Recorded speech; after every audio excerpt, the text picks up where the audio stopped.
Hello, everyone, and welcome to this new workshop. I'm very, very excited to host this workshop with you. And to all of you, this workshop will be recorded. So if you cannot stay all the session, don't worry. It will always be recorded. You can watch it on YouTube. And next week, it will be published eventually on Instagram.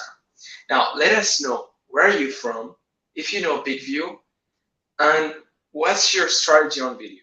Because today, we're going to learn about how to grow your business with video. And I'm sure all of you are very excited to know how. And especially, we have a very, very good host with us and speaker, Randall Craig. He has helped hundreds of companies, organizations, individuals actually grow their business. And he's going to show us how. So, Randall, welcome. How are you? I'm fantastic. I'm so pleased to be here. I'm so pleased to see the audience as well. I'm based in Toronto, Canada, but for the most part, I'm based on the internet because that's where most people find me. That's right. And how's the weather in Canada? Oh, it's fantastic. Thank you. It's fantastic. We've got spring flowers coming about and opportunities in the air. Amazing. So you're good to go. I'm here if you need me. And all your questions will be answered at the end. So we have a Q&A session at the end. So please ask all the questions that you want. And if there's any questions in the meantime that I can ask, I'll be happy to answer on the chat. And it will be also a free gift at the end. So please stay tuned until the end. And thank you, Randall, for being with us, and best of luck. Excellent. Thank you very much. And thank you to the entire audience for being here. I'm Randall Craig. Here's my question for you. Have you spent a ton of your time producing content and engaging on social media and have a sneaking suspicion that you are not getting enough return on that investment? Or perhaps you're thinking about making that investment, but just want to make sure that you're doing what will actually drive results. Most successful experts, advisors, professionals, leaders can figure out the answers, but too often they don't know the right questions to ask. In today's workshop, I'll be sharing some of my pivotal frameworks that can help with this. And that's why I've entitled this workshop, Cheap, Smart, or Trusted, Growing Your Business with Video. So let's just hop in. I've got some bad news for you. Your clients and prospects don't care for you. They only care about how you can solve their problem. Now, so often we think if we just, whatever, they'll just like us and they're going to buy from us. No, they don't care about us. They only care about how we can solve the problem. So the question really is, how do they decide to buy from you? And how do you actually compete? So I'd like to share my first framework. I call it my Price Expertise Trust one. And the idea is that every business competes on these three dimensions: price, and if you want to increase price, increase the number of sales, if you will, you can reduce your price. That's an important lever, and some compete very much on this particular dimension. Others compete based on expertise. If I know the answer just that much better, if only I knew that answer so much better, well, guess what? They would come to me because I am the expert. And the third is trust. If they trusted me, then it doesn't matter what I say. Of course, I'll be able to share the answer, but they'll come to me because I've got such a strong, trusting relationship.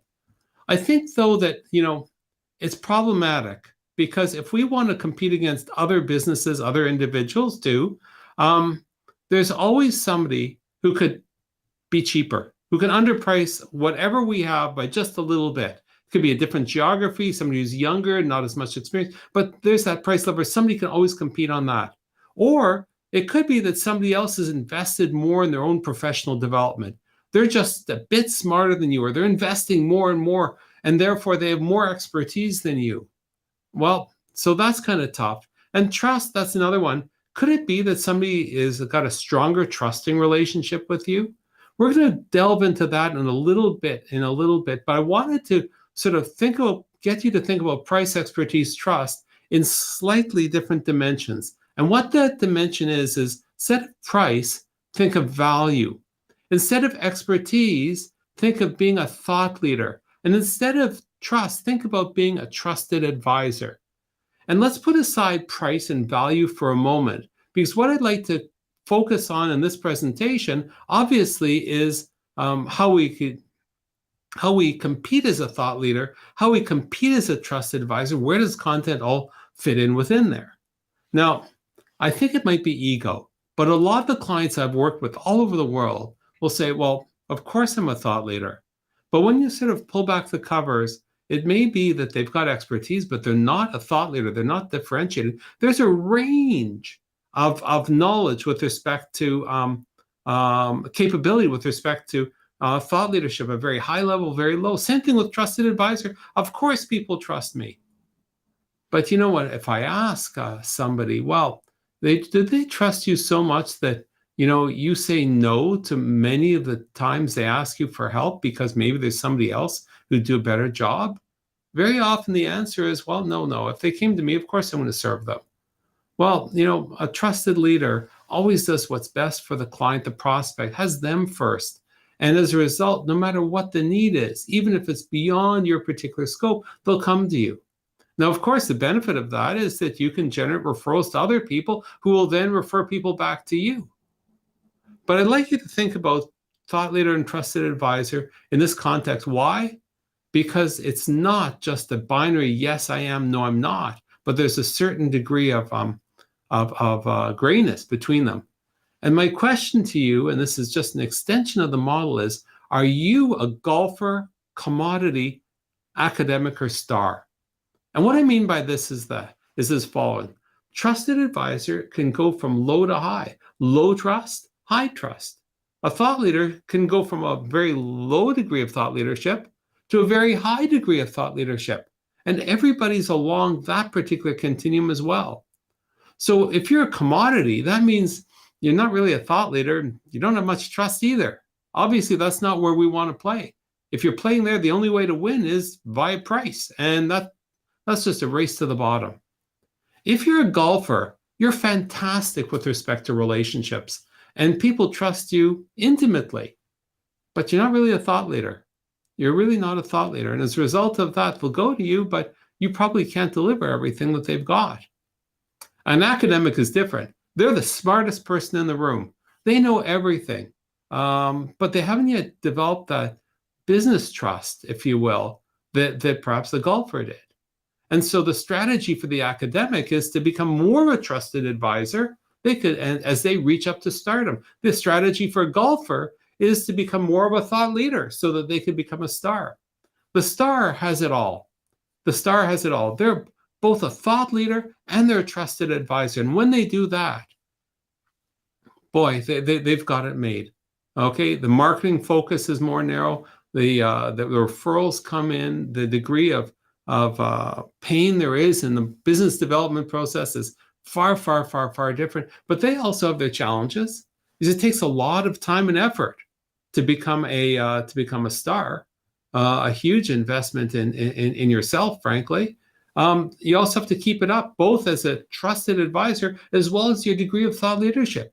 So it's easy for other people to try and catch up to you, but the more and more you could differentiate yourself as a star, the more likely it is that you're going to grow a sustainable and thriving business.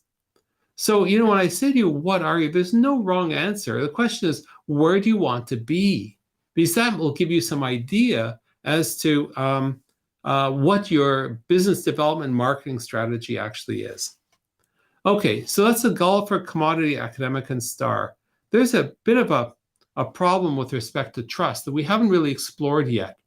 And I wanted to take you way, way back to the 1960s, which is like 60 years ago, and talk to you about a model that people still use today, strangely. It's called the 4P marketing model. The theory goes, and this is just absolutely a breakthrough back in the 1960s, the theory goes that if you only figure out price, product, place, and promo, the 4 Ps, then you will have a marketing mix that will then guarantee success, or something like that. And the problem is that these 4 Ps are missing a very important P. The person. Where's the client? Where's the prospect? They're not there. They're not in the model, right? It's just price, product, like it's just stuff that is not directly related. And it misses completely the aspect of trust, which is pivotal to actually closing the sale. Years ago, about 20 years ago, we came up with this model, the trust curve, we call it, that says over time, trust increases. At the very beginning, they don't know who you are. They might not even recognize the problem. There's an awareness issue. Okay, and that's the first part of the trust curve. The second part, and by the way, the idea is that as the trust increases, eventually they have commitment. That's where they sign the contract or buy the product or buy the service. That's certainly when they start thinking about, can we refer this person or not? So awareness is at the very beginning. They've got to be aware that you exist. They've got to be aware that they've got a problem. The second is preference. How can you make them prefer you? How do they prefer you over somebody else? Trial is kind of like a test drive. They want to be able to taste the chocolate before they buy the box. And commitment is, yeah, I think they're the one. Yeah, I did test drive. Yeah, we're going to sign the contract. By the way, if you think about this in the context of a car, when was the last time you bought a car? Why did you buy it? Now, if you're thinking, well, I needed a new one because the old one broke. Well, I needed a new one because the lease was up. Well, I've got a family now and I have to get rid of the sports car and get a minivan. Whatever the reason, that is awareness. Then all of a sudden you're exposed to all kinds of stimulus. For example, like advertising or word of mouth from friends or a million other things. And you say, okay, I want that Toyota. That's preference. Trial is when you go to the dealership and you get in the car and you say, yeah, I like driving this around the block. This is a great vehicle indeed. That's trial. And commitment is when you actually sign the contract and eventually drive off with a car. So it doesn't really matter where things are. The trust curve measures the growth in the prospects or clients' trust until they actually commit. Now, for some of you who are more sophisticated in your marketing, I'm going to boil this down very, very, very, very quickly to say, if you wanted to put a marketing plan that drives people to actually act, that's the commitment. All you need to do is define what are the marketing initiatives that you have under awareness, what are the marketing initiatives that you have under preference, under trial, and under commitment. Oftentimes, marketing problems can be traced to too much awareness and too much commitment, but nothing under preference or trial. Or, gee, you've got lots of leads, awareness and preference, but you never close them. Well, that's bad trial and commitment. Or, for example, you've got very few leads coming in, but boy, when you got them, you can close them without a question 95% of the time. That means excellent, say, preference, trial, commitment, but terrible awareness or awareness preference. So that's essentially how the trust curves works. The marketing plan that underneath it is really no more different than, well, what are the initiatives that drive people from awareness to preference? What are the initiatives that drive people from preference to trial? And what are the initiatives that drive people from trial to commitment? That's it. It's not really much more complex than that. Well, I guess perhaps it is because, we have a problem. Okay, they don't care about us. They only care about how we can solve their problem. And the question is, how can we get them to care about us? How do we get them to know that we know about their problem? Well, guess what? The content demonstrates your expertise. If you can get them to consume your content, they'll say, aha, that person, Randall Craig, knows a lot about this. He could probably solve my problem. That's kind of awareness, isn't it? Or, let's just say they're reading my blog every week or my podcast every week or my videos that come out every week. And they say, you know what? He's a trustworthy guy. What he says over time is actually very smart. Content demonstrates expertise. Content builds trust. And while it's true they may not care about me personally, they care about how I can solve their problem. And the content helps demonstrate it and builds the trust at the same time. But once again, there is something that's a problem, which is what kind of content? And so to answer that question, I would suggest that we could think about content as having a different role at different parts of the of the marketing cycle of the trust curve.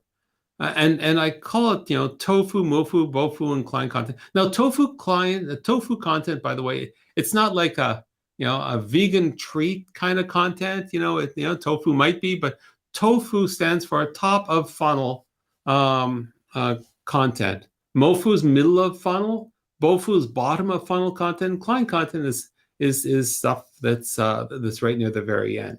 And tofu content, that's stuff, that's content, they're in research mode, it's to generate awareness, but also of the problem itself. And the tofu content could be anything from blog posts to tweets to easy videos, checklists, that kind of thing. Mofu content, they're determining whether you're the one or whether you're not the one. And Mofu content can include more detailed white papers, for example, case studies for situations like theirs, more detailed videos, for example, that might build trust, like, Bofu, bottom of funnel content, at this point, they're looking to test drive you. So the content that's Bofu would include invitations to events, webinars, webinar replays. It might be how-to videos. It could be anything that gets them in the door and gives them a chance to try you out in a certain sense. And client content, that's like the content that you might have that would be useful immediately post-commitment, so they could see it beforehand and say, yeah, indeed, that would be a good experience. And it's really designed to set up a long tail, higher confidence level, so that there's more long tail a benefit to that particular prospect, through referrals or repeat purchases, and so on. So there's all these different types of content that can help all these different types of marketing initiatives along the way.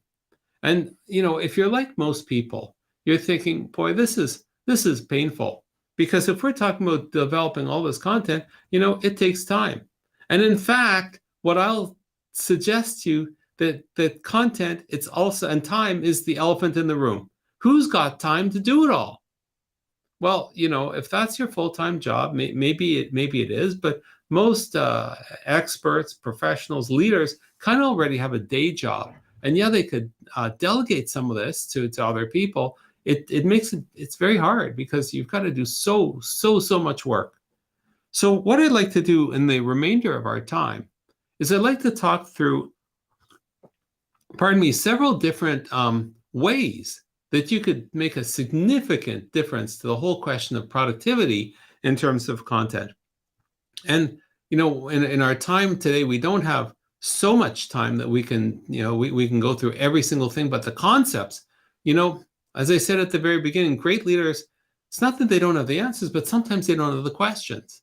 And so hopefully these concepts will make sense to you. I'm sure some of you already have heard the words, but I want to give my particular take on it because it's made a significant difference. And I should say, in terms of content, I've developed over 600 articles, 37 white papers, hundreds and hundreds and hundreds of hours of video.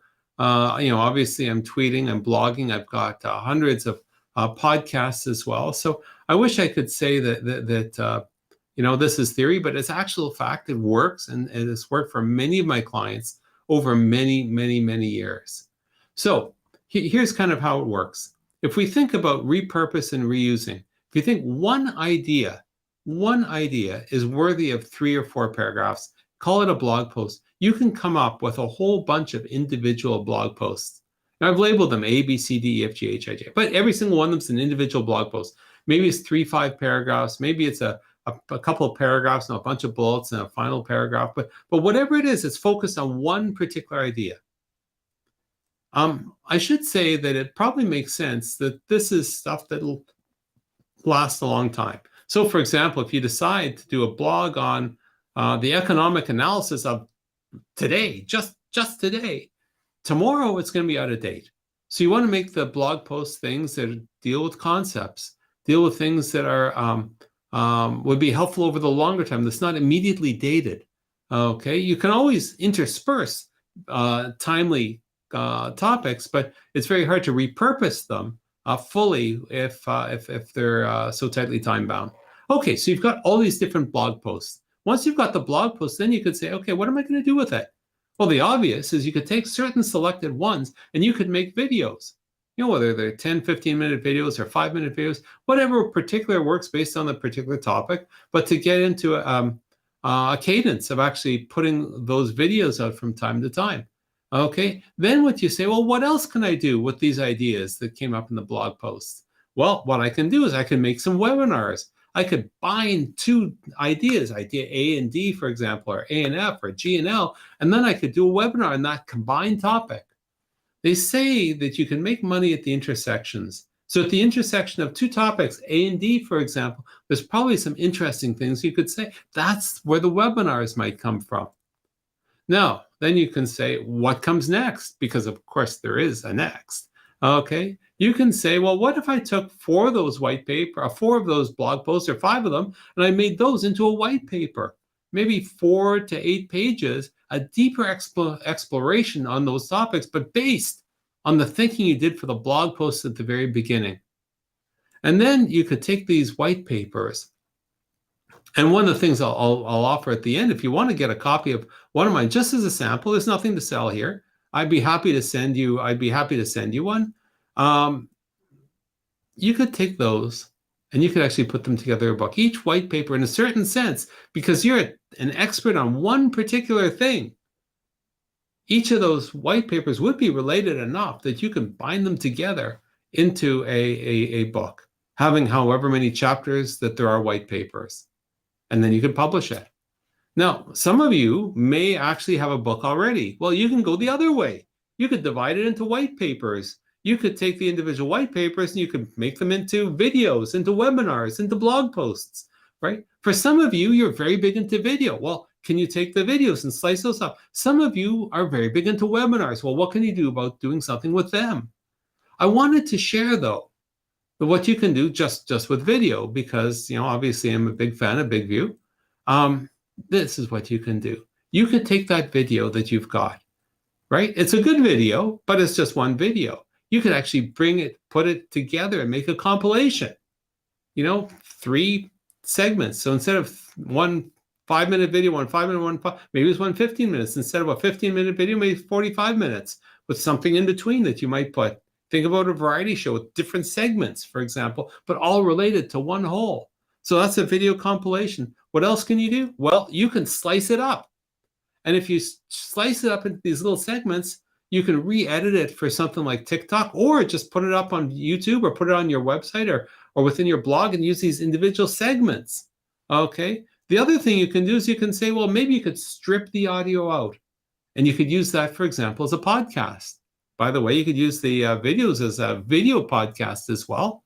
But once you've got that, all of a sudden that one video can be used in a whole bunch of different ways. But it doesn't stop there. You can start to say, well, maybe I can move from video back to the written word.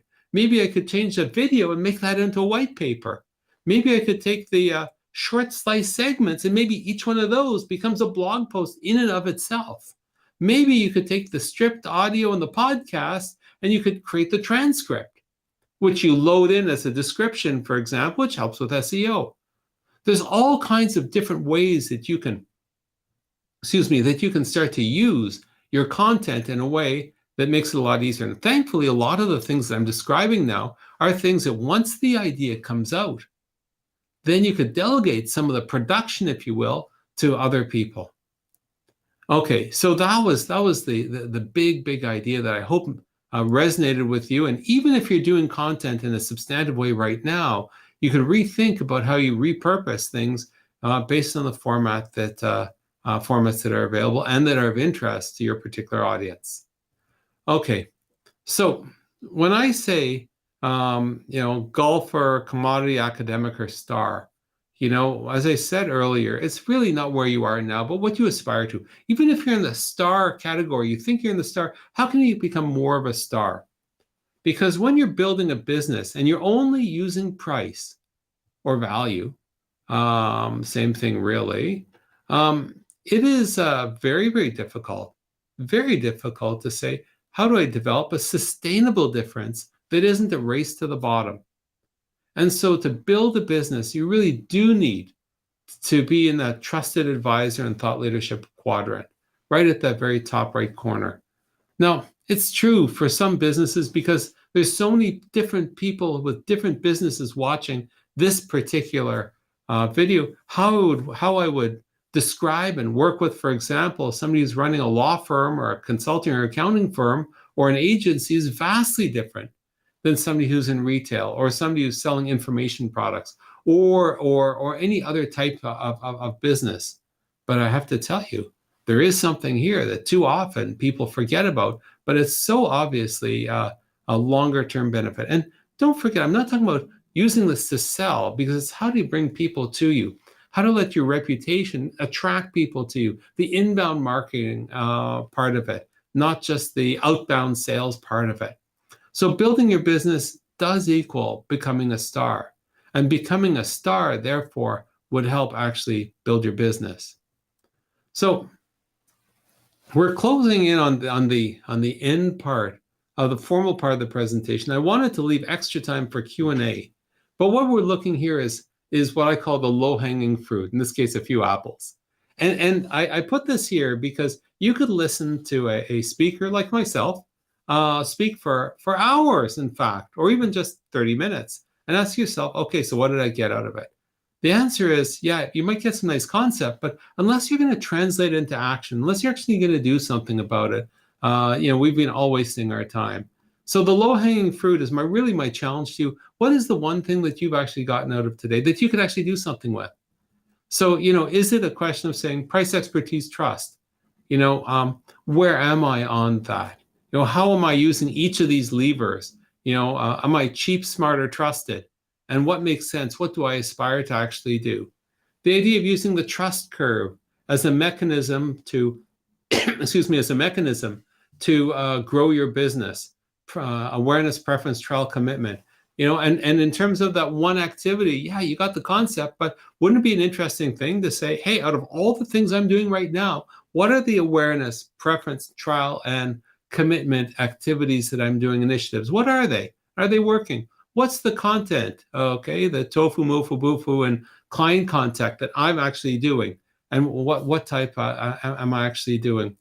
And finally, what am I? Am I a commodity, golfer, academic, or star? Right? And not what I think I am right now, but what does the market think I am?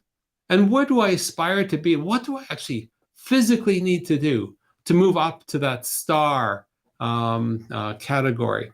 And finally, is the question of how you use the content that you're producing right now. Have a whole bunch of blog posts. Maybe it's time to do video. Have a whole bunch of white papers. Maybe it's time to do a book, or maybe it's time to slice it into webinars, or slice it into videos, or slice it. So what is it specifically from a content plan that you can actually do today?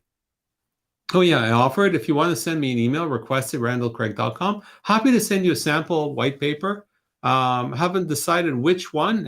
If you tell me a little bit about your business, I'll find one that would be relevant and I'll send it to you. That's no cost. And finally, this is the offer for you for staying near the very end. The question of how you use price, expertise, trust, and the trust curve, and the content plan in your business. Sometimes it's good to have some experience. I'm willing to have a 30-minute strategy call with anybody who's listening. There's no cost or obligation. I love learning about other people's businesses. And you could schedule one of those meetings with me at randallcraig.net/30. And the system will send both of us a Zoom invite. And I'd be more than happy to do that. So what I'd like to do now, is sort of flip into a Q&A segment of the session for another 15 minutes. We'll see how it goes. I've got 30 minutes if people have questions. And I'm happy to answer anybody that's on the call. And if not, Philippe and I can have a wonderful conversation. So once again, the one-on-one strategy session to talk about thought leadership and becoming a trusted advisor, price, expertise, trust, the trust curve. Happy to meet you. Other than that, let's see what we can do to answer some questions. Let's take it away, Philippe. Thank you, Ronald. Thank you. I mean, everybody got the link over there, also the email of the white paper on the chat. So right now, if you have a question, it's the time to ask. Randall, in the meantime, what do you think about the workshop? How do you feel?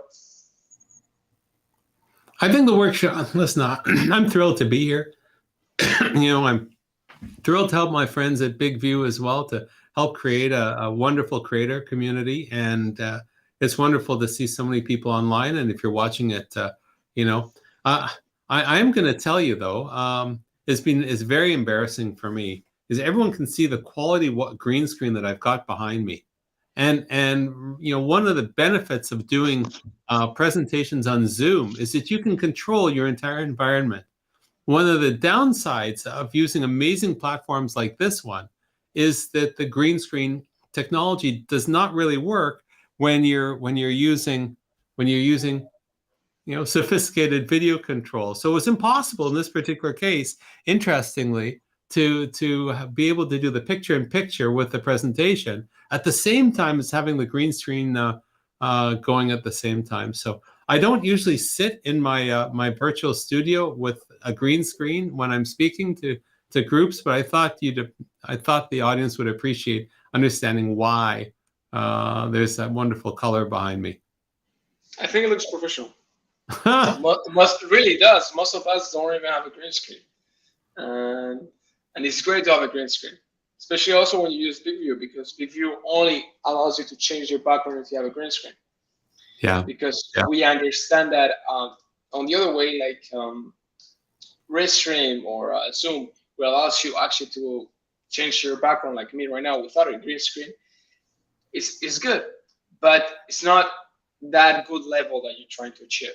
You won't get that very good results. Like whenever you move your hands, whenever you move your head, you will see the overlay of yourself.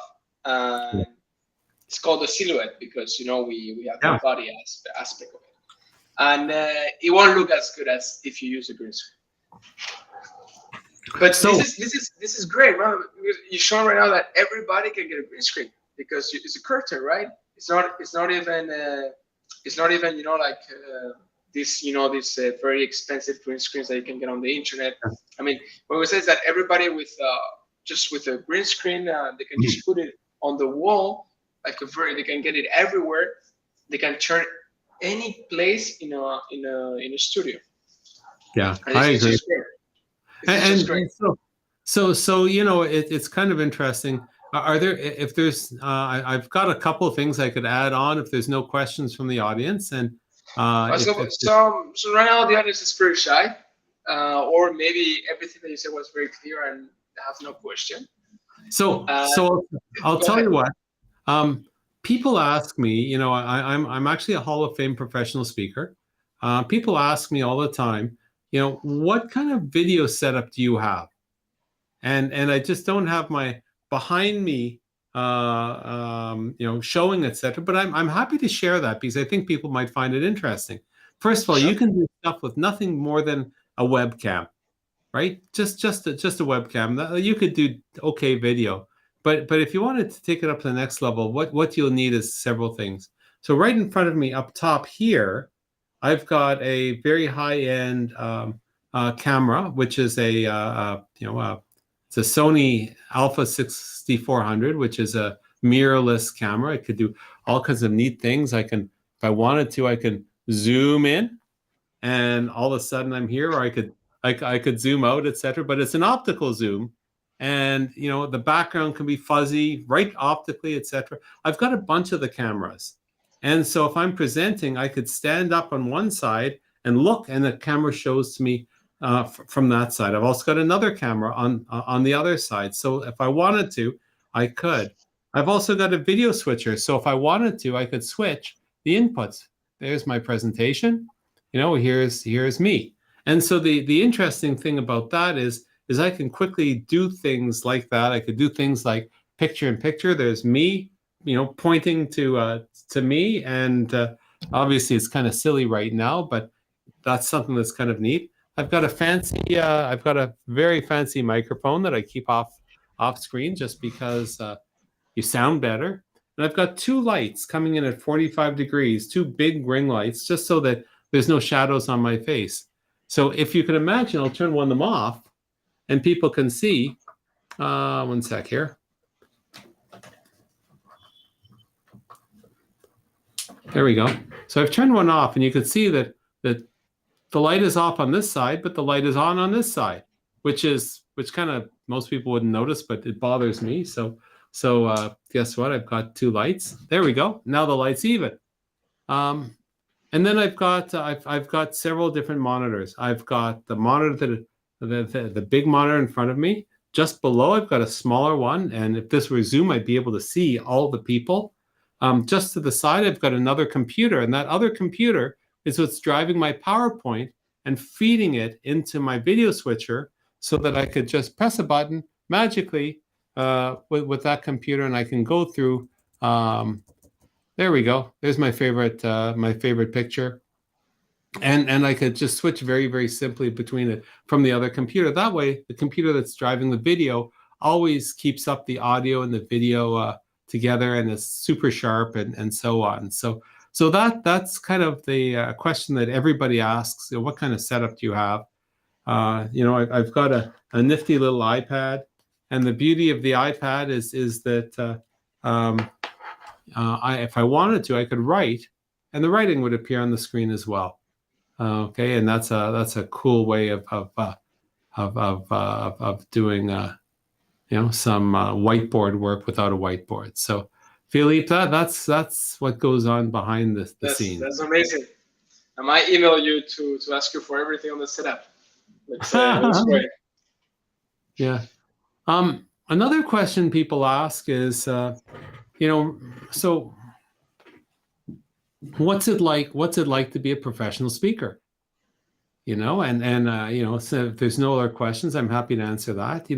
I will say this, you have to be an expert at something. I'm a content oriented. I'm not a motivational speaker, although I think I motivate, but it's really more my content that people, pay me for.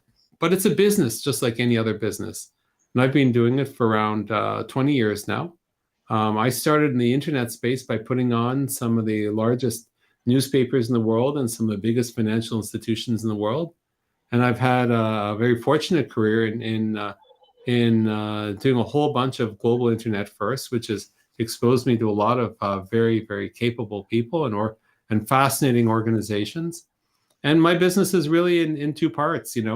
I'll do consulting for these larger organizations to solve some pretty tough digital strategy problems, and then I'll write about the models, and I've shared a couple of them, like the trust curve and price expertise trust, with audiences, or in my books, I should say. I've got 8 books. People read the books and say, "Oh, heck, we should get this guy to speak." So I speak in front of thousands of people, or sometimes just a board of directors or a group of entrepreneurs, and I'll share some of these models and everything. And somebody says, "Hey, you know something? We should probably have this guy consult with our company." And the cycle continues. And sometimes it's consulting where I'm doing a specific project, and sometimes instead it's a question of coaching people. For example, coaching people about how to become a thought leader, or how to become a trusted advisor. What are the very specific things that you need to do along the way? So those are that's kind of the life of the professional speaker. A little less travel because of COVID these days, but an awful lot more online. So it's amazing, Randall. I mean, great career. It is. It is. And for anybody who's interested in the one-on-one strategy session, here's the deal. What are your toughest questions when it comes to implementing these things, growing your business? Well, how for you are you becoming a thought leader? What are the things that are missing? Do you need examples? And it's an Ask Me Anything session where I get a chance to learn about a business, and you get a chance to rent the brain for free for 30 minutes. So, that's the give back. Amazing. So everybody that's interested, go ahead and get a meeting with Randall. Excellent. And thank you, Randall. I see that there's no questions. I think everything that you mentioned was pretty clear. everybody's still online with us. So I just wanted to say thank you to you for being here and showing us your presentation and your time. So we much appreciate, and that's it. I mean, for all of you, it was a pleasure for you to stay here. Thanks for watching, and we'll see you next week. All right. Glad to be here. Thank you very much. So goodbye, everyone.